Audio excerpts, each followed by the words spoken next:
اعوذ باللہ من الشیطان الرجیم بسم اللہ الرحمن الرحیم الحمد للہ رب العالمین وصلی اللہ علی سیدنا و نبینا محمد و آلہ الطیبین الطاہرین۔ کتاب شریف بدایت الحکمہ کے اندر وارد ہونے سے پہلے بعض مقدمات کے بارے میں کچھ عرائض پیش کیے گئے تھے، جن میں سے موضوع علم، تعریف فلسفہ، علم فلسفہ میں جب فلسفہ کہتے ہیں تو اس سے مراد کیا ہوتی ہے، اسی طرح علم فلسفہ کی دیگر علوم کے ساتھ کیا نسبت ہے، اور علم فلسفہ کی تاریخ اور ان چیزوں کے بارے میں کچھ عرائض آپ کی خدمت میں پیش کیے گئے تھے۔ جس مقدمے کے اندر ہماری گفتگو جاری تھی وہ تھی تاریخ علم فلسفہ، اور اس کے بارے میں عرض کیا تھا کہ کسی بھی علم کی تاریخ کے بارے میں تین طرح کی نگاہ کر سکتے ہیں۔ ایک مرتبہ جب تاریخ علم کہتے ہیں تو اس سے مراد اس علم کے علماء، اس علم میں جن شخصیات نے کام کیا ہے اور جن شخصیات نے زحمت اٹھائی ہے، ان کی تاریخ، ان کے احوال زندگی اور ان کے شرح حالات، یہ مراد ہوتا ہے۔ اور ابھی تک علم کی تاریخ کے نام پر جو تاریخ رائج اور معروف ہے وہ یہی تاریخ ہے۔ اس کے بعد تاریخ علم کے بارے میں ایک اور نگاہ یہ ہو سکتی ہے کہ ہم اس علم کو ایک موجود زندہ کے طور پہ دیکھیں کہ یہ علم کن کن مراحل کو طے کرتا ہوا آج اس درجہ رشد اور تکامل تک پہنچا ہے۔ خود علم بما ہوا علم، اس کی تاریخ کو بیان کیا جائے۔ تیسری نگاہ جو تاریخ علم کے بارے میں کی جا سکتی ہے وہ یہ ہے کہ اس علم کے جو مسائل ہیں، اس علم کے اندر جن چیزوں سے گفتگو کی گئی ہے ان کی تاریخ کو دیکھا جائے۔ مثال کے طور پہ علم فلسفہ کے اندر جو اس کے مسائل ہیں، ایک ایک مسئلے کو اٹھایا جائے، اس مسئلے کی پیدائش کہاں سے ہوئی، وہ کیا عوامل اور عناصر تھے جن کی وجہ سے یہ مسئلہ اس علم میں پیش ہوا، اور اس کے بعد سے ہم اس علم کے اس مسئلے کے بارے میں ایک سیر حاصل اور مفصل گفتگو کریں، اور تاریخی لحاظ سے اس مسئلے کے اندر جو نشیب و فراز آئے ہیں ان کے بارے میں وہ دقت کی جائے۔ تاریخی علم کے بارے میں آپ کی خدمت میں یہ عرض کیا تھا کہ چونکہ یہاں پر ان مقدمات کو بطور اختصار پیش کرنا مقصود ہے، اس وجہ سے یہاں پر ہم تاریخ علم کو بیان کریں گے، لیکن اسی کے ذیل میں اس علم نے جو مراحل اور ادوار طے کیے ہیں، اس علم کے علماء، اس علم کے جو برجستہ شخصیات ہیں ان کو بھی یہاں پر بیان کیا جائے گا۔ یہاں پر تاریخ علم کے بارے میں دو ادوار جو قبل از اسلام تھے، یعنی تاریخ اسلام و ظہور اسلام سے پہلے، اور علم فلسفہ کا ثقافت اسلامی کے اندر داخل ہونے سے پہلے دو اہم ادوار، ایک دورہ اول جس کو پیدائش علم فلسفہ در یونان کا نام دیا تھا، اس کو مطرح کیا گیا، اور اس کے اندر تین برجستہ شخصیات جناب سقراط، افلاطون اور ارسطو کے بارے میں مختصر گفتگو کی گئی۔ دورہ دوم یا علم فلسفے کا دوسرا جو مرحلہ ہے تاریخ کے لحاظ سے، وہ ہے مدرسہ اسکندریہ، جس کی دو اہم ترین شخصیات جناب فلوطین اور ان کے شاگرد جناب فرفریوس ہیں۔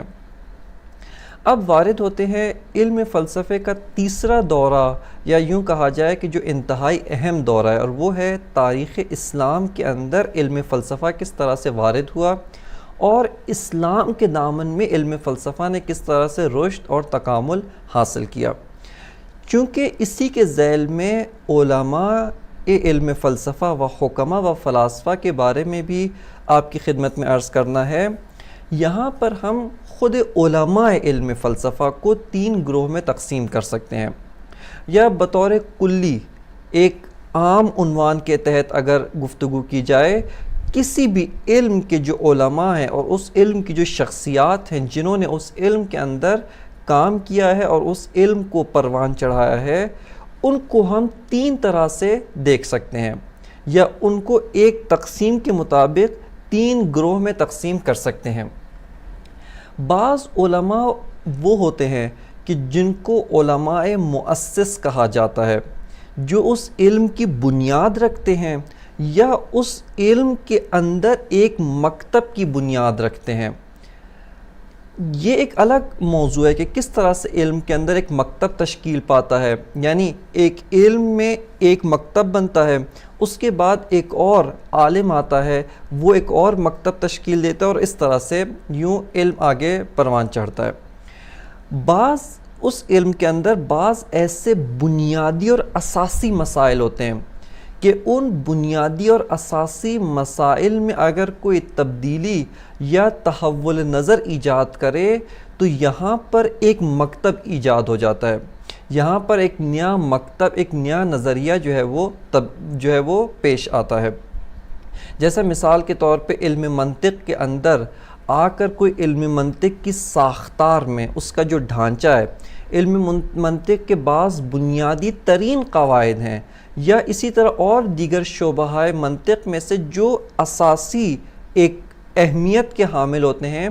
اگر کوئی ان میں بنیادی تحول کو انجام دے تو یہاں پر علم منطق میں ایک نیا مکتب یا نیا مکتب منطقی جو ہے وہ معرض وجود میں آتا ہے۔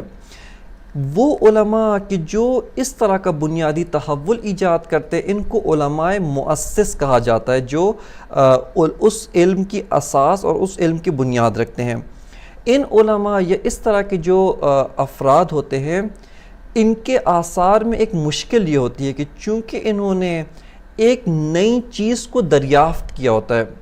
انہوں نے اپنے تفکر کے ذریعے سے اور بعض غور و فکر کرنے کے ذریعے سے اس طرح کی چیز کو دریافت کیا ہوتا ہے جو ان سے پہلے موجود نہیں تھی، ان سے پہلے ادوار میں یہ نظریہ اور یہ مکتب موجود نہیں تھا،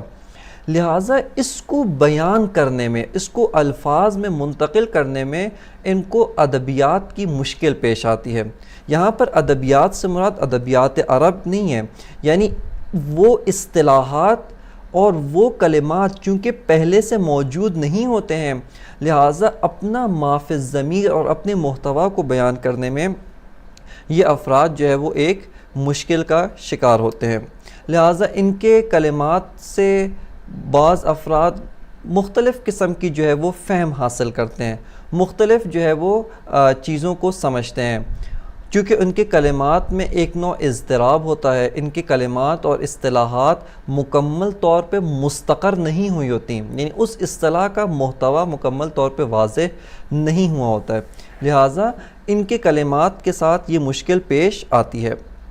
اس کے بعد ایک اور گروہ کا جو علماء ہوتے ہیں وہ ہوتے ہیں علماء محقق، جو اس علم میں ایک مؤسس نے آ کر جس مکتب کی اساس رکھی ہے، اس علم کی اساس رکھی، اس علم کے مبانی کے اوپر، یعنی وہ جو بنیادی ترین نظریات ہیں ان کو محفوظ رکھتے ہوئے بعض آگے کی تحقیقات اور بعض نتائج کو استخراج و استنباط اور اس میں اجتہاد کرتے ہیں۔ یہ وہ علماء ہوتے ہیں کہ جو اسی علم کے ساختار میں رہتے ہیں، اسی مکتب کی ساختار میں رہتے، انہی وہ جو اساسی ترین نظریات تھے انہی کے اندر رہتے ہوئے بعض اور نتائج، بعض اور لوازم اور بعض اور چیزوں کو استخراج کرتے ہیں اور اس کے اندر تحقیقاتی کام آگے بڑھاتے ہیں۔ ان کو علماء محقق کہا جاتا ہے، یعنی اس علم کے اندر تحقیقاتی کام انجام دیتے ہیں۔ اس کے بعد تیسرے جو گروہ کے علماء ہوتے ہیں وہ ہیں علماء مقرر، جو خوش بیان ہوتے ہیں، خوش نویس ہوتے ہیں، ان کا قلم روان ہوتا ہے، ان تک علم میں تھوڑی پختگی پیدا ہو چکی ہوتی، اصطلاحات مستقر ہو جاتی ہیں۔ یہ آ کر وہی مؤسس جس نے اس علم کو تاسیس کیا ہے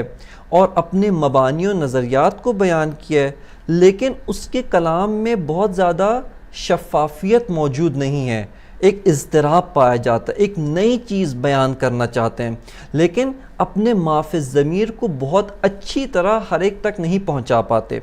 یا علماء محقق جنہوں نے اسی مبانی کے اندر رہتے ہوئے بہت سارے نئے مطالب کو بیان کیا ہے، یہ علماء مقرر آ کر ان کو تقریر کرتے ہیں اور ان کو جو ہے نئے انداز میں بیان کرتے ہیں، یعنی ان کا کام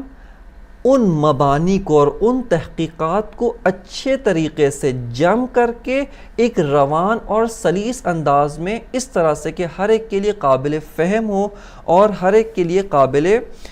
حل ہو سکے، ہضم ہو سکے، اس کو وہ بیان کرتے. ان کو علماء مقرر کہا جاتا ہے. بعض اوقات یہ علماء مقرر جو ہیں وہ محقق بھی ہو سکتے ہیں، مؤسس بھی ہو سکتے ہیں، یعنی خود ایک شخص نے ایک مکتب کو ایجاد کیا، اس مکتب کے اندر بعض تحقیقاتی انجام بھی دیے، اور جس حد تک تحقیقاتی کام اس نے انجام دیا ہے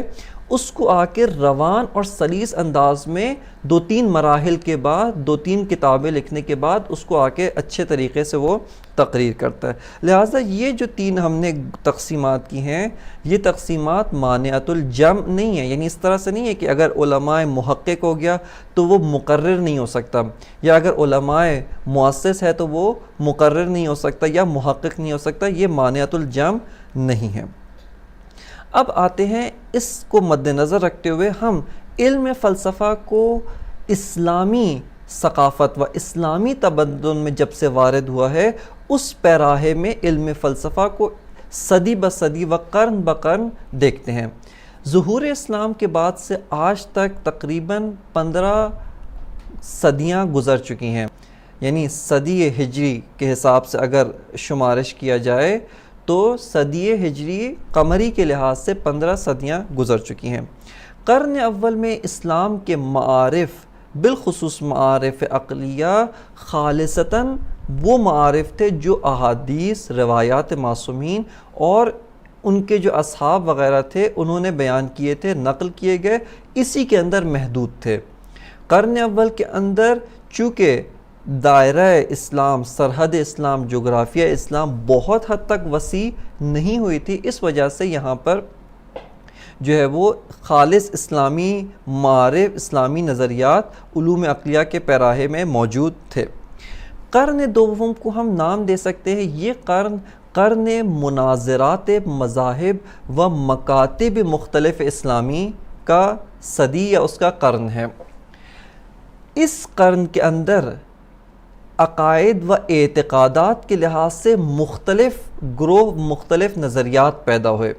انہوں نے انہی احادیث، آیات قرآنی کے جو معارف قرآن نے بیان کیے، احادیث نے بیان کیے، انہوں نے اس سے جو کچھ سمجھا اس کی اساس پہ آ کر اس کو بیان کرنا شروع کیا. لہٰذا اس قرن کے اندر مختلف مکاتب فکر، مختلف اعتقاداتی مکاتب وجود میں آتے ہیں، اور آپس میں ان میں شدید ترین نزاع، شدید ترین جدال، شدید ترین ان کے اندر مناظرات رونما ہوتے ہیں.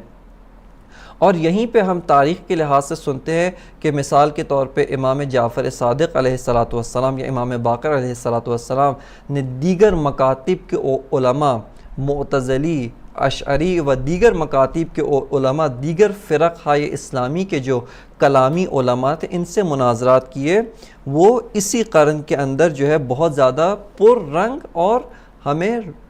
نمایاں طور پہ نظر آتے ہیں. اگرچہ اس سے پہلے بھی قرن اول میں بھی ہو سکتا ہے، لیکن غلبہ اور پر رنگ ہونے کے لحاظ سے یہاں پر ہم گفتگو کر رہے ہیں. اسی قرن دوم یا اسلامی ہجری کی صدی دوم سے نہضت ترجمہ، یعنی چونکہ سلطنت اسلامی و مملکت اسلامی مختلف علاقوں میں پھیل گئی تھی، وسیع جغرافیے کے اوپر یہ سلطنت قائم ہوئی تھی، مختلف افراد سے اس کا تعلق تھا، مختلف مکاتب، غیر اسلامی مکاتب و غیر اسلامی نظریات، جیسے اس زمانے میں عیسائیت، یہودیت اور دیگر مکتب یونان اور دیگر علماء، ان سے یہاں پہ روابط برقرار ہوئے. لہٰذا یہیں سے نہضت ترجمہ کہ ان کے آثار کا عربی زبان میں ترجمہ ہونا وہ صدی دوم ہجری سے شروع ہو جاتا ہے. اب آتے ہیں تیسرا جو اہم مرحلہ ہے علم فلسفہ کے لحاظ سے، وہ ہے نہضت ترجمہ، یعنی علم فلسفہ کو مختلف زبانوں سے، یونانی اور دیگر زبانوں سے، وہ جیسے سریانی زبان ہے، دیگر زبانوں سے اس کو عربی زبان کے اندر ترجمہ کیا گیا، اور کامیابی کے ساتھ مختلف جو ہے وہ زبانوں کے اندر، بالخصوص زبان عربی کے اندر اس کو ترجمہ کیا جاتا ہے. نہضت ترجمہ کے لحاظ سے اگر غور کیا جائے تو یہاں پر ہمارے سامنے 2 اہم ادوار ہیں ترجمے کے۔ ایک دور زمان امویان میں ہے، یعنی جب بنو امیہ حاکم تھے اور ان کے آخری خلفاء و ان کے آخری بادشاہان، کہ خلفاء کہنا درست نہیں بلکہ بادشاہان اور ان کے جابر و ظالم حکمران حاکم تھے، اس زمانے میں مختلف علماء نے ان علوم کو دیگر زبانوں سے زبان عربی میں ترجمہ کیا، اور ایک نہضت ترجمہ جو بہت زیادہ مشہور اور اس کی تاثیرات بہت زیادہ رائج ہیں، وہ ہے عباسیوں کے دور میں، بنو عباس کے خلافت اور ان کی حکومت کے دور میں یہ جو ہے وہ قرار پاتی ہے۔ جیسا کہ حاکم منصور عباسی یا ہارون عباسی و مامون عباسی کے دور میں دیگر مذاہب، دیگر ادیان، دیگر فرق اور دیگر جو علوم کے اندر ماہر شخصیات تھیں، ان کو مختلف علاقوں سے اپنے دارالخلافہ میں منتقل کیا، اور وہاں پر مسلمانوں کا براہ راست ان کے ساتھ ارتباط اور ان کے ساتھ ایک اعتقادی اور علمی گفتگو شروع ہوتی ہے۔ یہاں پہ ایک موضوع جس کی طرف صرف اشارہ کر کے آگے بڑھنا مقصود ہے، وہ یہ ہے کہ نہضت ترجمہ کے کیا اسباب ہو سکتے ہیں، اس کے پیچھے کیا عوامل ہو سکتے ہیں۔ یہ اپنی جگہ پہ قابل غور چیز ہے۔ کیوں مسلمانوں نے دیگر جو ادیان ہیں یا دیگر جو علماء ہیں ان کے آثار کی طرف کیوں توجہ کی،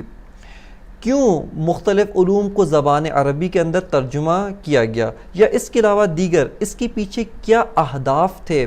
جن میں سے ایک بہت بڑا ہدف حکومتوں کا اہل بیت علیہم السلام کے مقابلے میں، اہل بیت سے مقابلہ کرنے اور مبارزہ کرنے کے لیے مختلف لوگوں کو لانا، مختلف علوم کو لانا، تاکہ اہل بیت ان سے مناظرے میں نعوذ باللہ وہ شکست کھا جائے، اور اس طریقے سے ان کی عظمت اور ان کی ہیبت جو لوگوں کے دلوں میں ہے وہ کم ہو جائے۔ لہٰذا یہ ایک بہت بڑا سبب اور ایک بہت بڑا انگیزہ تھا جس کی وجہ سے مختلف بادشاہوں نے علوم کو عربی زبان کے اندر وہ ترجمہ کیا۔ لیکن اہل بیت علیہم السلام نے اپنے موقف اور اپنے حکمت عملی و علم لدنی و علم لا یزال و علم جو علم الہی کے ساتھ متصل ہے، اس کی اساس پہ ان تمام چیزوں کا بطریق احسن جواب دیا اور کامیابی کے ساتھ ان امور سے سرخرو ہوتے ہیں۔ اس نہضت ترجمہ جو قرن دوم سے شروع ہوا اور سوم میں اس کا عروج ہوتا ہے، وہ اس کی ایک برجستہ شخصیت جس کا نام یہاں پہ ذکر کرنا چاہتے ہیں وہ ہے جناب کندی، جن کا نام معروف ہے یعقوب ابن اسحاق کندی، کہ انہوں نے مختلف علوم کو ترجمہ کیا، عربی زبان کے اندر ان کی اصطلاحات کو وضع اور جال کیا، جن میں سے ایک علم فلسفہ ہے۔ انہوں نے مختلف رسائل فلسفی لکھے ہیں، مختلف کتابیں لکھی ہیں علم فلسفہ کے اندر، جن کو جب جمع آوری کیا گیا وہ بطور مجموعہ یہ رسائل الکندی الفلسفیہ اس کے نام سے یہ مشہور ہے اور اس کے نام سے یہ چھپا ہے۔ اسی کے اندر ان کی ایک کتاب ہے کتاب فی الفلسفۃ الاولی، کہ جس کے اندر یہ فلسفہ اولی جو خود فلسفے کا ایک نام ہے، فلسفہ اولی، کہ انشاءاللہ جہاں پہ علامہ طباطبائی اسامی علم فلسفہ کو ذکر کرتے ہیں وہیں پہ اس کے بارے میں بھی ذکر کیا جائے گا، اس کے بارے میں ایک مکمل رسالہ اور کتاب لکھتے ہیں۔ پس علم فلسفہ اب اس جہان اسلام اور دنیا اسلام کے اندر وارد ہو چکا ہے۔ قرن چہارم کے اندر معروف ترین جو فلسفی شخصیت، جو اسلامی معروف مسلمان فلسفی شخصیت جناب فارابی، ابو نصر فارابی، وہ آتے ہیں اس صدی کے اندر، اور انہوں نے تحقیقات فلسفی کو آگے بڑھایا، اور مکتب مشا جو پیروان جناب ارسطو یعنی معلم اول جناب ارسطو کے پیروان تھے، جن کو مشائی کہا جاتا ہے، ان کے مکتب کی اساس پر، مکتب مشائی کے اساس پہ انہوں نے تحقیقات فلسفی و منطقی کو آگے بڑھایا۔ جناب فارابی ذوالفنون تھے، متعدد فنون کے اندر جو ہے وہ مہارت رکھتے تھے اور ید طولہ رکھتے تھے۔ ان کی فلسفے کے اندر مشہور ترین کتاب جناب ارسطو کی کتاب کی شرح ہے، جناب ارسطو کی کتاب ما بعد الطبیعہ، اس کی شرح فارابی نے لکھی ہے جو شرح مابعد الطبیعہ کے نام سے مشہور ہے۔ قرن پنجم یہ ہے شیخ الرئیس جناب بو علی سینا کی صدی نام دیا جا سکتا ہے، یعنی فلسفی لحاظ سے اگر دیکھا جائے تو یہ صدی و یہ قرن شیخ الرئیس شیخ بو علی سینا کا قرن ہے۔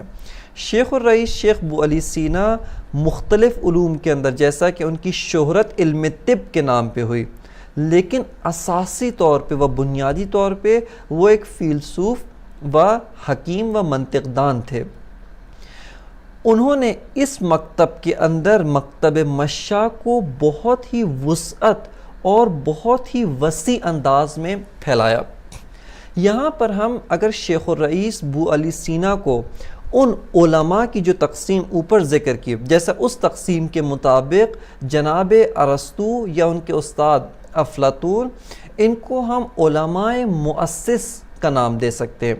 علماء مؤسس یعنی جنہوں نے آ کر علم فلسفہ کی اساس رکھی، بالخصوص جناب ارسطو، انہوں نے آ کے علم فلسفہ و علم منطق کو ایک علم تدوینی کے طور پہ،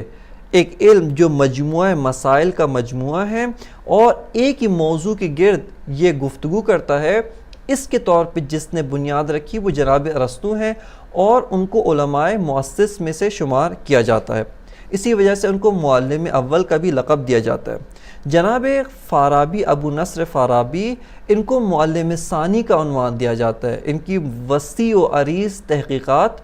اور انہوں نے جس طرح سے علم فلسفہ و علم منطق کو آگے پروان چڑھایا، اس اساس پہ ان کو معلم ثانی کا عنوان دیا جاتا ہے۔ اسی مکتب مشاء کی برجستہ ترین شخصیت جنہوں نے جناب ارسطو اور فارابی کے آثار کو مزید پھیلایا اور اس میں مزید وسعت ایجاد کی، وہ یہی شیخ الرئیس بو علی سینا ہیں، اور انہوں نے اپنے بعد آنے والی ہر شخصیت کو متاثر کیا اس طرح سے کہ فلسفے و منطق کے اندر خود محوری شخصیت بن گئے ہیں۔ لہٰذا کوئی بھی شخصیت بعد والی ہو، وہ حتماً شیخ الرئیس کے آراء، ان کے نظریات کی طرف ناظر ہوتی ہے اور اس پہ یا اشکال کر رہے ہوتے ہیں یا اسی کو قبول کر کے جو ہے وہ آگے بات کو بڑھا رہے ہوتے ہیں۔ شیخ الرئیس کی جو اہم ترین کتاب ہے فلسفے منطق کے اندر، اور ایک طرح سے کہا جائے ایک مکمل انسائکلوپیڈیا ہے، وہ ہے کتاب الشفا، جو تقریباً 10 مجلدات کے اوپر وہ مشتمل ہے، 10 جلدوں پر مشتمل ہے، جس میں سے 4 مجلدات علم منطق کے اندر لکھی ہیں انہوں نے۔ اسی طرح سے بعض تقریباً 3 مجلدات انہوں نے علم طبیعیات، اس کے بارے میں معذرت علم ریاضیات کے بارے میں لکھی ہیں۔ اس کے بعد علم طبیعیات کے بارے میں 2 مجلدات، اور علم فلسفہ اولا، جس کو فلسفہ ابھی ہمارے مد نظر ہے، جس کا موضوع موجود ہے، اس کے بارے میں 1 جلد انہوں نے مفصل گفتگو کی ہے، مفصل مباحث جو جناب ارسطو کے زمانے سے اور فارابی کے زمانے سے چلی آ رہی تھی، متعدد جوانب میں انہوں نے اس کو کھولا ہے اور ان مباحث کو آگے بڑھایا ہے۔ لہٰذا جناب بو علی سینا شیخ الرئیس، ان کی اہمیت بے حد ہے، اور یہ ان کی کتاب بالخصوص الہیات شفا جو 1 جلد پہ مشتمل ہے، یہ کتاب درسی جو حوزات کے اندر رائج ہے اور پڑھائی جاتی ہے۔ اس کے علاوہ ان کی ایک اہم کتاب وہ ہے الاشارات و تنبیہات، جو اشارات کے نام سے رائج ہے، جس کے اندر انہوں نے منطق، اسی طرح طبیعیات اور علم فلسفہ اور بعض مباحث عرفانی کو بیان کیا ہے، اس کو مختصر طور پر بیان کیا ہے، اور جس طرح سے کتاب کا عنوان بھی اشارے اور تنبیہ کی شکل میں بہت چھوٹی فصول اور مختصر عبارت کے اندر مطالب کو، عمیق مطالب کو بیان کیا ہے۔ اشارات و تنبیہات بھی جو ہے وہ کتاب درسی کے طور پر رائج رہی ہے، لہٰذا بعد میں آنے والے تمام علماء محققین انہوں نے یہ کتاب پڑھی ہے، اور جناب شیخ الرئیس کے جو نظریات ہیں ان کی جانب وہ مفصل طور پہ ناظر ہیں۔ اس وجہ سے ان 2 کتابوں کی، بالخصوص کتاب شفا جو 10 مجلدات پہ، اور کتاب اشارات و تنبیہات، اور اس کے علاوہ دیگر کتب جیسے التعلیقات، المباحثات ہے، اور دیگر جو کتب ہیں شیخ الرئیس کی، ان کی جانب علماء بہت زیادہ توجہ کرتے ہیں۔ اور اگر کوئی علم فلسفہ کے اندر تحقیقاتی طور پر، اجتہادی طور پہ وارد ہونا چاہتا ہے، اس کے لیے لازمی اور ضروری ہے کہ وہ شیخ الرئیس کے نظریات کی طرف توجہ کرے اور ان کے نظریات کی جانب وہ جو ہے وہ ناظر ہو۔ شیخ الرئیس کے جو شاگرد ہیں بہمنیار، ان کے بعد ان کا نام آتا ہے اسی قرن پنجم کے اندر، یعنی 5ویں صدی ہجری کے اندر جناب بہمنیار ہیں جو شیخ الرئیس ابو علی سینا کے شاگرد ہیں، اور ان کی جو مشہور ترین کتاب ہے وہ منطق پر بھی مشتمل ہے اور علم فلسفہ پر بھی مشتمل ہے، وہ ہے التحصیل۔ التحصیل ان کی مشہور ترین کتاب ہے۔ ایک جہت سے التحصیل اہمیت کی حامل ہے کیونکہ شیخ الرئیس کے جو کلام ہے، اور بالخصوص کتاب شفا، چونکہ شیخ الرئیس کا خود اثر قلمی نہیں ہے، یعنی خود انہوں نے اپنے قلم اور اپنے ہاتھ سے نہیں لکھی، بلکہ جیسا کہ مقدمہ شفا کے اندر بھی ان کے شاگرد جناب جوز جانی وہ ذکر کرتے ہیں کہ ہمارے استاد یعنی ابو علی سینا بیٹھتے تھے اور بولنا شروع کرتے تھے، یعنی درس دینا شروع کرتے تھے اور املا لکھواتے تھے، ہم ان کے دروس کی املا لکھتے تھے، لہٰذا یہ مجموعہ شفا جو ہے وہ اس طریقے سے تدوین پاتا ہے۔ اگرچہ بعض جگہوں پہ خود شیخ الرئیس نے اس کو اپنے قلم اور اپنے ہاتھ سے لکھا ہے، لیکن اکثر جگہ اور اکثر مباحث کتاب شفا وہ اسی انداز میں ہے۔ چونکہ کتاب شفا املائی ہے، اس وجہ سے اس کی عبارات کو سمجھنا تھوڑا سنگین اور ثقیل ہوتا ہے، لیکن ان کے بلا واسطہ شاگرد جناب بہمنیار نے اپنے استاد کے ہی نظریات کو ایک اچھے انداز میں تقریر کیا ہے، ایک اچھے انداز میں لکھا ہے، بیان کیا ہے، جو یہ کتاب التحصیل ہے۔ اس وجہ سے یہ ایک انتہائی اہمیت کی کتاب ہے۔ یہ قرن پنجم شیخ الرئیس اور ان کے شاگرد جناب بہمنیار اور دیگر کہیں کہ یہ قرن شیخ الرئیس ہے۔ قرن ششم و قرن ہفتم، یہاں سے ہم علم فلسفہ کے اندر ایک نئے دور میں وارد ہوتے ہیں۔ ابھی تک آپ نے دیکھا کہ ارسطو سے لے کر جناب شیخ الرئیس اور پیروان مکتب شیخ الرئیس جیسے جناب بہمنیار و دیگر شخصیات جن میں سے بعض برجستہ ہوئیں بعض برجستہ نہیں ہوئیں، یہ حکمت مشا جو مکاتب فلسفی میں سے ایک اہم مکتب ہے، یہ اس کا دور نام دیا جا سکتا ہے۔ یعنی یہاں پر حکمت مشا، مبانی حکمی مشا یہ غلبہ رکھتے ہیں اور یہی جو ہے وہ رائج اور یہی وہ حاکم ہیں۔ قرن ششم سے فلسفہ ایک نئے دور میں وارد ہوتا ہے، اور اس قرن کو اگر نام دینا چاہیں تو یہ دور وہ ہے ناقدین شیخ الرئیس، یعنی جب شیخ الرئیس کے نظریات رائج ہونا شروع ہے اور فلاسفہ اسلامی نے ان کی جانب توجہ کی، تو یہاں پر بہت سارے اشکالات شیخ الرئیس کے اوپر وارد ہونا شروع ہوئے، اور ہر شخصیت نے اپنی فہم کے حساب سے اور اپنے مبانی کو بنانے کے حساب سے شیخ الرئیس کے اوپر وہ اشکالات کیے۔ جب شیخ الرئیس پہ اشکالات شروع ہوئے تو اسی دور کے اندر ہی قرن ششم میں ہی بعض اور شخصیات اٹھیں اور آ کر انہوں نے شیخ الرئیس کے دفاع میں ان اشکالات کا جواب دینا شروع کیا۔ اس لحاظ سے ہم اس صدی کو اور اس قرن کو قرن شارحان شیخ الرئیس یا مدافعان شیخ الرئیس و قرن ناقدین و مستشکلین بر شیخ الرئیس قرار دے سکتے ہیں۔ ان کے اندر سب سے اہم ترین شخصیت جس نے حکمت مشا بالخصوص شیخ الرئیس پر بے تحاشا اشکالات وارد کیے، وہ ہیں جناب شیخ شہاب الدین سہروردی، جو ملقب بشیخ اشراق ہوتے ہیں، یعنی جن کا لقب شیخ اشراق ہے، وہ اس صدی کے اندر قرار پاتے ہیں۔ جناب شیخ شہاب الدین سہروردی یہ ایک لحاظ سے دیکھا جائے تو انہوں نے مکتب مشا کی تقریر کی ہے، بعض کتب کے اندر مکتب مشا کو تقریر کی، اس کو بیان کیا ہے، اور وہیں پہ آ کر مکتب مشاء کے اوپر اساسی اور بہت ہی بنیادی اشکالات وارد کرتے ہیں اور نئے بنیادی نظریات کی طرف یہ توجہ دلاتے ہیں اور بنیادی نظریات کی یہ بنیاد رکھتے ہیں۔ اس وجہ سے شیخ اشراق کو ہم علماء مؤسس میں سے قرار دیتے ہیں، یعنی حکماء و فلاسفہ نے شیخ اشراق کے بعد سے فلسفہ اسلامی کے اندر ایک نئے دور اور ایک نئے مرحلے کا احساس کیا ہے۔ شیخ اشراق نے مکتب اشراق، جس کو حکمت اشراق بھی کہا جاتا ہے، جو انہوں نے اپنی کتاب کا عنوان دیا یا فلسفہ اشراق، اس کی بنیاد رکھی اور فلسفے کے اندر بہت ہی اساسی ترین نظریات، بہت ہی بنیادی نظریات جو کل فلسفہ کے اوپر، مکمل ساختار فلسفی کے اوپر تاثیر گزار ہیں، ان کو انہوں نے آ کر یہاں پر اثبات کرتے ہیں اور ان کو آ کر متعارف کرواتے ہیں۔ دو تین نظریات اگر ان کے پیش کریں جو انہوں نے یہاں پہ صراحت کے ساتھ اپنے آثار مخصوص، جو انہوں نے اپنے مکتب کی اساس یعنی حکمت الاشراق کے اندر، کتاب حکمت الاشراق کے اندر انہوں نے پیش کیے، وہ نظریہ اصالت و اعتباریت ہے جس کی مکمل فلسفے کے اوپر تاثیر ہے۔ اسی طرح تشکیک، نظریہ تشکیک ذاتی ہے، اور دیگر بعض نظریات علم حضوری اور اس طرح کے بہت سارے بنیادی نظریات انہوں نے وہ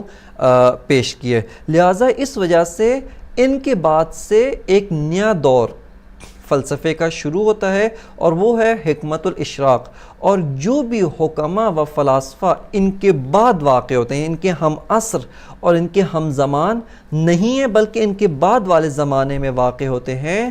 وہ حتمی طور پہ شیخ اشراق سے کسی نہ کسی طرح و کسی نہ کسی جہت سے وہ متاثر ہوئے ہیں۔ اسی فلسفے کی اساس پہ انہوں نے ایک منطق پیش کی ہے، منطق اشراق کے نام سے ایک منطق پیش کی، جس میں انہوں نے منطق مشاء، منطق سوری جو منطق ارسطوئی کے نام سے بھی معروف ہے، اس کے اوپر بھی بعض انہوں نے وہ بنیادی اشکالات وارد کر کے نئی ساختار اور ایک نیا مکتب جو ہے وہ فلسفے کے اندر اور فلسفے کے اساس پہ منطق میں پیش کیا ہے۔ ان کی جو کتب ہیں ان کا جو تعارف، جو بعض کتب ہیں جو انہوں نے مکتب مشاء کی تقریر میں لکھی ہیں، یہ یہاں پہ ایک نقطہ جو آپ کی خدمت میں عرض کرنا چاہتا ہوں جو اہمیت کا حامل ہے، وہ یہ ہے کہ جو بھی محقق ہوتا ہے اور مؤسس، بالخصوص جو علماء مؤسس یا فلاسفہ مؤسس ہیں، وہ اپنے سے پہلے والے مکاتب یا مکتب کے اچھے و بہترین مقررین میں سے شمار ہوتے ہیں۔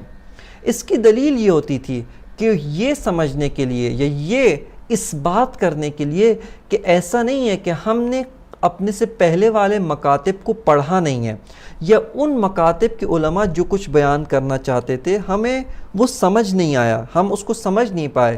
اس وجہ سے ہم نے اشکالات وارد کی اور نئے مکتب کی بنیاد رکھی ہے۔ اس کو رد کرنے کے لیے، اس غلط فہمی کو رد کرنے کے لیے اپنے سے پہلے والے مکاتب کی اچھی اور بہترین تقریر پیش کرتے تھے۔ تقریر سے مراد یعنی ان کے نظریات، ان کے استدلالات، ان کی مباحث کو آ کر اپنے انداز میں اور اپنی فہم اور اپنی سمجھ کے مطابق اس کو وہ لکھتے تھے اور بیان کرتے تھے۔ شیخ اشراق نے جو حکمت مشاء کی جو تقریر کی ہے، یعنی ان کی مباحث کو جو پیش کیا ہے ان کتاب میں، جیسے کتاب المطارحات، یہ شیخ اشراق کی کتاب ہے، یا التلویحات یا وہ مقاومات، اور دیگر کتب ہیں کہ جو مجموعہ مصنفات شیخ اشراق، یعنی ایک ایسا انسائکلوپیڈیا جس کے اندر تمام آثار شیخ اشراق کو جمع کیا گیا ہے، اس کی جلد اول اور بعض دیگر مجلدات یہ قرار پاتے ہیں۔ بس اس کے اندر شیخ اشراق نے مکتب مشاء کی تقریر کی ہے اور اس کے بعد بعض جگہوں پہ اپنے نظریات اختصاصی کو پیش کیا اور بعض جگہوں پہ انہوں نے وہاں پہ اشکالات بھی وارد کیے ہیں، لیکن جس میں انہوں نے اپنی وہ اختصاصی مکتب کو جو ہے متعارف کروایا، وہ ان کی کتاب حکمت الاشراق ہے، اور اسی وجہ سے ان کا جو مکتب ہے، ان کا جو فلسفہ ہے، وہ بطور فلسفہ اشراق، حکمت الاشراق کے نام سے یہ معروف ہوتا ہے، اور خود شیخ اشراق بھی، جن کا اصلی نام یا شیخ شہاب الدین سہروردی، یہ شیخ اشراق کے نام سے جو ہے وہ معروف و ملقب ہوتے ہیں۔ اور شیخ اشراق کے بعد سے جیسا آپ کی خدمت میں عرض کیا، تمام حکما و فلاسفہ یہ اہل منطق ان کی جانب جو ہے وہ ناظر ہے، ان کے نظریات کے اوپر مکمل طور پہ وہ ناظر ہیں، یا قبول کرتے ہیں یا اس کو رد کرتے ہیں۔ فخر رازی ایک اور شخصیت ہے جنہوں نے وہ حکمت مشاء کے اوپر بھرپور اشکالات کیے، بالخصوص انہوں نے وہ شیخ الرئیس کے اوپر انہوں نے بھرپور اشکالات کیے، اور ان اشکالات کو انہوں نے، چونکہ خود جناب فخر رازی ایک فلسفی کلامی شخصیت ہیں جن کا زیادہ تر ذوق اور رجحان مباحث کلامی و علم کلام کی جو مباحث ہیں، الہیات کی جو مباحث ہیں، ان کی جانب ہوتا ہے۔ فخر رازی کا ایک اور پہلو جو ہے وہ اس انداز میں علماء بیان کرتے ہیں کہ چونکہ یہ خطیب تھے، اپنے زمانے کے ایک مشہور و معروف ترین خطیب تھے، ایک پرہیبت شخصیت تھے، اس وجہ سے ان کو بہت سارے خطیب رازی کے نام سے بھی جانتے ہیں، خطیب رازی کے نام سے بھی مشہور و معروف ہیں۔ اور چونکہ خطیب تھے لہٰذا انتہائی خوشنویس اور انتہائی روان اور سلیس قلم رکھتے تھے، یعنی ان کا قلم، ان کا بیان انتہائی سلیس اور انتہائی روان ہے، لہٰذا حکمت مشاء کو سمجھنے کا ایک اہم منبع خود جناب فخر رازی ہیں، جہاں پہ انہوں نے اشکالات وارد کرنے سے پہلے حکمت مشاء کی جو تقریر کی ہے، ان تقریرات سے ہم یہ سمجھ سکتے ہیں کہ حکمت مشاء کن چیزوں کے قائل تھے۔ ایک اور پہلو جو جناب فخر رازی کا قابل ذکر ہے وہ ہے کہ انہوں نے فلسفے کے اندر بعض ابتکارات بھی انجام دیے ہیں کہ انشاءاللہ جب مباحث فلسفی میں وارد ہوں گے تو مختصر ہر جو مسئلہ ہے اس کی تاریخچے کے طور پہ بعض چیزیں بیان کی جائیں گی، وہاں پہ جہاں پر جناب فخر رازی کا کردار اور نقش ہے اس کو بھی انشاءاللہ بیان کیا جائے گا۔ ان کی فلسفے میں اہم ترین کتاب المباحث المشرقیہ ہے، المباحث المشرقیہ، کہ خود یہ عنوان شیخ الرئیس جناب ابو علی سینا سے انہوں نے اخذ کیا، ان کے آثار سے لیا ہے اور اپنی کتاب کا نام المباحث المشرقیہ قرار دیا ہے۔ ایک اور ان کی کتاب ہے وہ ہے شرح اشارات جناب فخر رازی، چونکہ کتاب اشارات ایک متن درسی اور محور درسی قرار پایا تھا، لہٰذا اس وجہ سے اس کی متعدد شروحات اور اس پہ متعدد اس کی تفاسیر لکھی گئی، جن میں سے ایک جناب فخر رازی نے بھی اس کی شرح لکھی، جس کو علماء کہتے ہیں کہ شرح سے زیادہ جرح ہے، یعنی اشکالات اور فراوان اور کثیر اشکالات انہوں نے وارد کیے۔ اس کے بعد سے قرن ہفتم کے اندر وارد ہوتے ہیں، یعنی اواخر قرن ششم و اوائل قرن ہفتم کے اندر، یہاں پر شیخ الرئیس و مکتب مشاء کو ان اشکالات سے بچانے والے اور ان اشکالات کا مفصل طور پہ جواب دینے والی شخصیت جناب خواجہ نصیر الدین طوسی رحمۃ اللہ علیہ، وہ اس قرن کے اندر واقع ہوتے ہیں۔ خود اگر خواجہ کے بارے میں آپ کی خدمت میں عرض کروں، جناب خواجہ نصیر الدین طوسی وہ ایک ذوالفنون شخصیت، جامع الفنون، اپنے زمانے کے تمام علوم رائج، ان تمام علوم رائج کے ماہر اور ان کے مجتہد، اور اس کے علاوہ بے تحاشا علوم غریبہ جو رائج نہیں تھے، علوم غریبہ کہلاتے ہیں، جیسے علم النجوم ہے اور دیگر علوم، یا علم رمل ہے اور اس طرح کے دیگر علوم، ان علوم میں بھی وہ مہارت اور ید طولہ رکھتے تھے۔ فلسفی لحاظ سے خواجہ نصیر الدین طوسی وہ مشائی اشراقی ہیں، یعنی بعض جگہوں پہ انہوں نے مبانی حکمت اشراق سے بہت سارے اثرات کو قبول کیا، جیسے اصالت کی بحث میں اصالت ماہوی ہیں، لیکن تشکیک در ماہیت کو قبول نہیں کرتے، اور بہت ساری جگہوں پہ انہوں نے حکمت مشاء سے بھی تاثیر کو جمع کر کے ان دونوں مکاتب کے اندر ہم آہنگی اور انسجام کو برقرار کرنے کی کوشش کی ہے۔ ان کا جو بعض آثار ہیں جناب خواجہ کی، بعض آثار وہ حکمت مشاء، مکمل مشائی ہیں، اس کے اندر مکمل طور پہ انہوں نے مبانی حکمت مشاء کی وضاحت اور اس کی تقریر پیش کی ہے، جس میں ان کی مشہور ترین کتاب وہ شرح اشارات جناب خواجہ نصیر الدین طوسی ہے کہ انہوں نے شیخ الرئیس کی کتاب اشارات و تنبیہات کی شرح کی ہے۔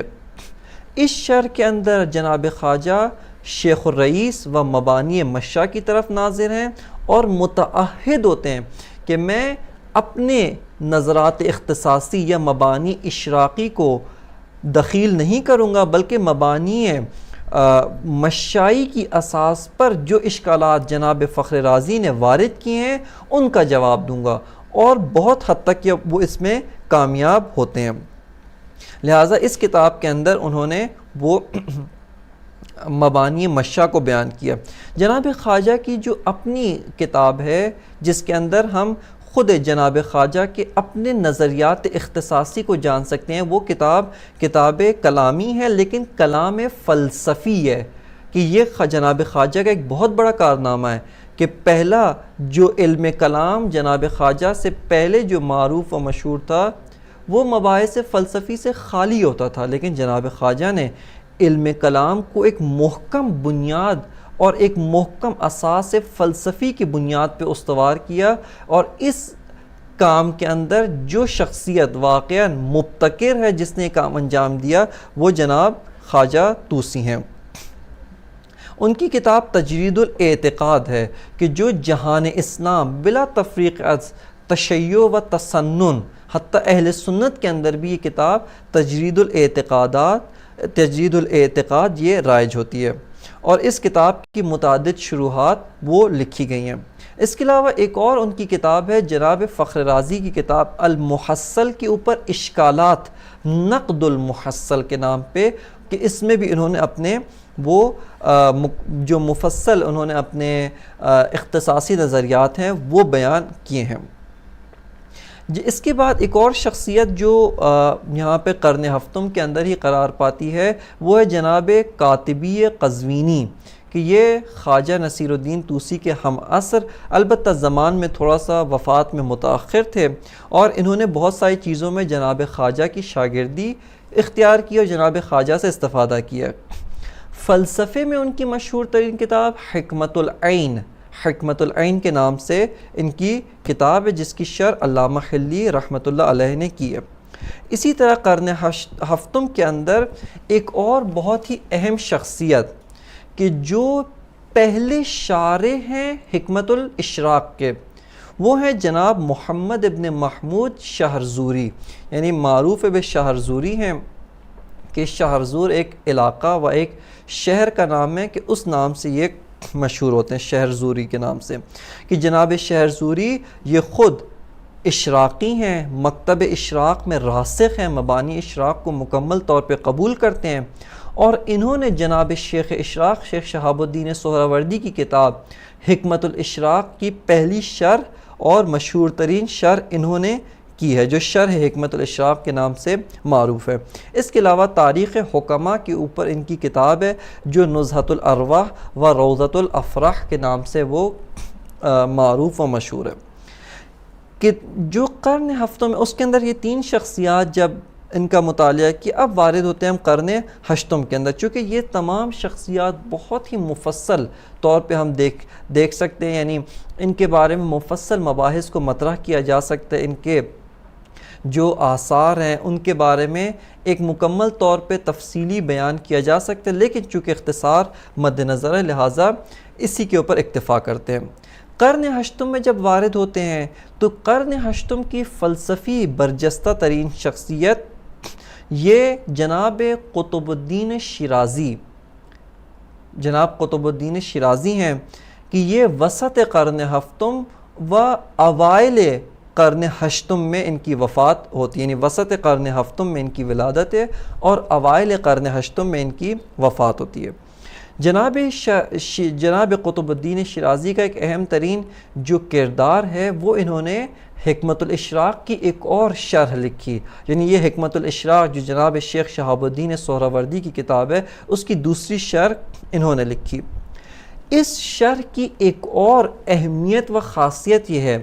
کہ مؤسس مکتب حکمت متعالیہ و جناب صدر الحکماء و صدر المتعلقین جناب ملا صدرہ شیرازی، جنہوں نے حکمت متعالیہ جو مکتب فلسفی کی بہت ہی جامع مکتب ہے اس کی بنیاد رکھی تھی، انہوں نے اس شرح حکمت الاشراق پہ آ کر تعلیقات لگائے ہیں، یعنی بعض جگہوں پہ آ کے انہوں نے حواشی اور جناب شیخ اشراق اور جناب شیرازی قطب الدین شیرازی کے نظریات کے اوپر ناظر ہوتے ہوئے آ کر انہوں نے اشکالات یا اس کی بہتر تقریر یا اس کے اوپر اور دیگر مبانی و نظریات کی جو ہے وہ بنیاد رکھی۔ بس یہ شرح حکمت الاشراق جناب شیرازی قطب الدین شیرازی اس لحاظ سے اہمیت کی حامل ہے کہ ملا صدرہ نے اس کے اوپر حاشیہ لگایا ہے۔ قرن ہشتم کے اندر ایک اور اہم و برجستہ شخصیت علامہ حلی رحمۃ اللہ علیہ ہے کہ یہ بھی حکمت الاشراق کے پیروکار اصالت ماہوی تھے۔ فلسفے اور حکمت کے اندر ان کی جو اساسی کتاب و اصلی کتاب ہے وہ ہے اسرار الخفیہ فی العلوم العقلیہ، کہ اس کے اندر انہوں نے وہ حکمت اور فلسفی مباحث کو پروان چڑھایا۔ اس کے علاوہ حکمت کے اندر ایک اور ان کا جو مشہور ترین اثر ہے وہ وہی قرن ہفتم کے جناب کاتبی قزوینی کی کتاب حکمت العین، اس کی شرح جناب علامہ حلی نے ایضاح المقاصد فی شرح حکمت العین کے نام سے وہ لکھی ہے۔ ایک اور اہم ترین کارنامہ جو جناب علامہ حلی رحمۃ اللہ علیہ کا ہے وہ ہے شرح تجرید الاعتقاد، یعنی خواجہ نصیر الدین طوسی کی جو کلام فلسفی کے اوپر جو کتاب تھی تجرید الاعتقاد، اس کی شرح کشف المراد فی تجرید الاعتقاد کے نام سے علامہ حلی نے لکھا، اور انہوں نے یہاں پر خواجہ نصیر کے جو مباحث ہیں اس کو مزید پروان چڑھایا اور اس کی شرح کی ہے۔ قرن ہشتم کی ایک اور اہم ترین شخصیت وہ جناب قطب الدین رازی ہیں کہ ان کا جو فلسفے کے اندر اہم ترین اثر ہے وہ اہم ترین کتاب ہے وہ کتاب المحاکمات ہے۔ کتاب المحاکمات کے بارے میں بس آپ کی خدمت میں بیان عرض کر کے یہیں پر تاریخ کو روکتے ہیں، اور انشاءاللہ درس بعدی کے اندر اس کو مزید اتمام تک اختصار کے ساتھ اس کو اپنے منزل مقصود پہ پہنچانے کی کوشش کریں گے۔ جناب شیخ الرئیس بو علی سینا کی جو کتاب تھی الاشارات و تنبیہات،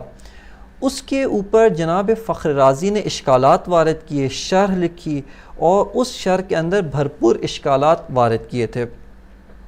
اس شرح کے جواب میں، یعنی ان اشکالات کے جواب میں خواجہ نصیر الدین طوسی انہوں نے آ کر حکمت مشا کی اساس پہ اور مبانی جناب شیخ الرئیس و ارسطو کی اساس پہ آ کر ان اشکالات کا جواب دیتے ہیں اور ان اشکالات کو بے بنیاد قرار دیتے ہیں۔ جناب قطب الدین رازی آ کر ان دو شروحات، ان اشکالات و اشکالات کے جوابات کے درمیان ایک طور پہ محاکمہ و قضاوت یعنی قاضی کا کردار ادا کرتے ہیں، یعنی آ کر دیکھتے ہیں کہ کہاں پر اشکال جو تھا وہ درست طور پہ وارد تھا، کہاں پہ اشکال درست طور پہ وارد نہیں تھا، کہاں پہ اشکالات کے جواب دینے میں خواجہ نے جو جواب دیا درست طور پہ جواب دیا ہے، یہ آیا اس جواب پر بھی اشکال وارد کیا جا سکتا ہے۔ یعنی ایک نوع ان دو بزرگواران جناب فخر رازی اور جناب خواجہ طوسی کے درمیان آ کر حکمیت اور قضاوت انہوں نے اس کتاب کے اندر کی ہے۔ لہٰذا فلسفے کے اندر کہ جس کا یعنی اشارات کے اوپر جو ان کی کتاب ہے المحاکمات بین شرحی الاشارات، یعنی اشارات کی جو دو شروحات ہیں ان کے درمیان محاکمہ اور قضاوت کرنا، یہ ان کی اہم ترین فلسفی اثر ہے۔ اس کے بعد ایک آخری شخصیت جو قرن ہشتم کی ہے وہ جناب تفتازانی ہے کہ جو انہوں نے شرح المقاصد کے نام سے ایک کتاب کلام فلسفی میں لکھی ہے اور مباحث فلسفی سے یہ کتاب پر ہے۔ اس کے بعد ہم قرن نہم میں علم فلسفہ میں ایک اور اہم دور جس کو مکتب شیراز کے نام سے جانا جاتا ہے، اور اس مکتب کے اندر متعدد شخصیات وارد ہوئی ہیں، ان کے بارے میں انشاءاللہ تعالی تفصیلی طور پہ یا اختصار کے ساتھ اختصار تفصیلی کے طور پہ انشاءاللہ ان کے بارے میں کچھ جو نکات ہیں وہ عرض کیے جائیں گے۔ یہاں پہ بس آخری نقطہ جس کی جانب جو دوستان ہیں و طلاب ہیں ان کی توجہ کے مبذول کروانا ضروری سمجھتا ہوں، وہ یہ ہے کہ اگر آپ علم فلسفہ میں تحقیقاتی طور پہ و اجتہادی طور پہ وارد ہونا چاہتے ہیں، یہاں پہ ضروری ہے کہ اہم ترین کتب ان کی طرف ناظر ہونا، اور جیسا کہ کتاب بدایہ اولین کتاب ہے، اس کے بعد کتاب نہایت الحکمہ کہ جو علم فلسفہ کی ایک درجہ دوم یعنی سطح دوم و سطح بالاتر کی کتاب ہے، کہ انشاءاللہ اس کے بارے میں بھی آئے گا کہ علامہ نے یہ دو کتابیں کیوں لکھیں، کہ اسفار تک پہنچنے کے لیے طالب علم کے لیے آسانی فراہم کرنے کے لیے اس کے دوران ان متعدد کتب کے اندر ان متعدد شخصیات اور ان متعدد علماء و حکماء کے نظریات کی جانب ناظر ہونا، اور ان کے جو مبانی اور ان کے جو اشکالات، ان کے جو مباحث فلسفی ہیں ان کی جانب تحقیقاتی طور پہ وارد ہونا، یہ علم فلسفہ میں ایک مجتہد یا ایک محقق کے لیے انتہائی ضروری ہے۔ اس کے لیے ان کتاب کی ترتیب، ان کتاب کے جو تاریخی ترتیب، چونکہ ہر بعد میں آنے والا محقق اپنے سے پہلے والے کی طرف ناظر ہے، یا اس پہ اشکال کر رہا ہے یا اس کو قبول کر کے اس کی تقریر کر رہا ہے، اس کو تثبیت کرتا ہے، لہٰذا یہاں پہ سیر تاریخی، ایک تطور تاریخی و ایک تحول تاریخی ان کتب فلسفی و شخصیات کی طرف ہونا انتہائی ضروری ہے، جس کے لیے جو ایک محققین اور مجتہدین کی روش اور ان کا جو شیوا رہا ہے، اس کے لیے یہ مباحث تاریخ علم فلسفہ و علماء علم فلسفہ انتہائی اہمیت کا حامل ہے۔ انشاءاللہ اس کے بارے میں مزید مباحث کو آئندہ دروس کے اندر آپ کی خدمت میں پیش کیا جائے گا۔ وصلی اللہ علی سیدنا و نبینا محمد و آلہ الطیبین الطاہرین۔